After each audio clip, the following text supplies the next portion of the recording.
Decima giornata di campionato per il girone D di prima categoria. Sul sintetico del Pietro Gangemi il Torregrotta ospita il Calcio Furci con l'intenzione di proseguire nella fuga solitaria in vetta. La capolista ancora imbattuta in campionato e reduce dal successo di misura maturato contro il Realità, la Franco Zagami. Risultato opposto invece per gli ospiti che vogliono reagire dopo la sconfitta interna contro il Città di Lingua Glossa. La formazione del Torregrotta: Foti, Ferlazzo, Matai, Pergolizzi, Consolo, Coniglio, Giordano, Durante, Arena, Torre, Rotella, Aloe. Tutto pronto per il film del primo tempo. Fischia il signor Michelangelo Bisaccia, sezione di Catania. Le immagini a cura di Giuseppe Boncordo ci trasmettono le immagini della prima parte di gara. Dopo 4 di gioco, cross di Conate per Ricci, Naval colpire un palo interno con un destro meraviglioso. La coordinazione è praticamente perfetta per l'ex Gaggi, molto fortunato il Torregrotta in questa chance. Minuto 5, la risposta dei rossoblù col cross di Giordano che viene deviato, arriva ad Anchica che la tocca con la mano, ma per il direttore di gara si può proseguire. L'abbiamo rivisto anche a rallenti. Minuto 7, Torregrotta, calcio d'angolo messo dentro per Arena, tutto solo,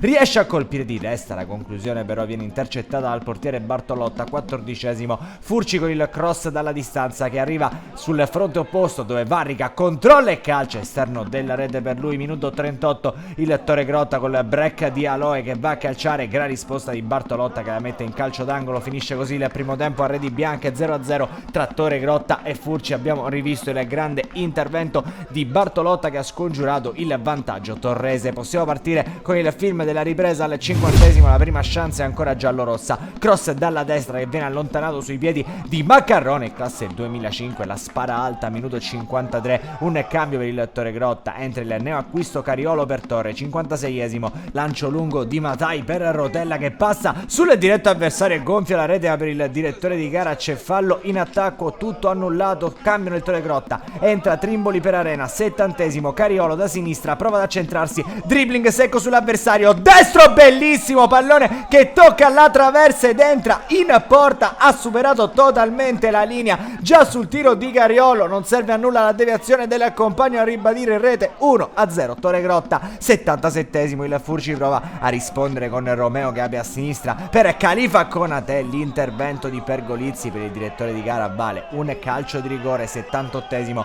dal dischetto si presenta Barrica, rincorsa per l'attaccante sempreverde che spiazza il portiere e fa 1-1. Pareggia il Furci che non molla al Pietro Gangemi, ma il Torregrotta vuole i 3 punti. Ferlazzo per Aloe che mette sul secondo palo, sbuca Trimboli con questo bellissimo colpo di testa, trova il 2-1. il Torregrotta è nuovamente in vantaggio. La capolista ruggisce tra le mura amiche contro il Furci. Minuto 81, ancora un cambio nel Torregrotta, entra Battaglia per Aloe all'86esimo. il Torregrotta spinge per il tris, Battaglia per la corsa di Trimboli che va a calciare, il pallone scavalca il portiere, poi viene allontanato da Buongiorno. 91esimo, entra e fa per Rotella, finisce così al Pietro Gangemi, la capolista del campionato di prima categoria. Ancora il Torregrotta che batte 2-1 il Furci. Amici di Wisport, un cordiale saluto e come sempre alla prossima.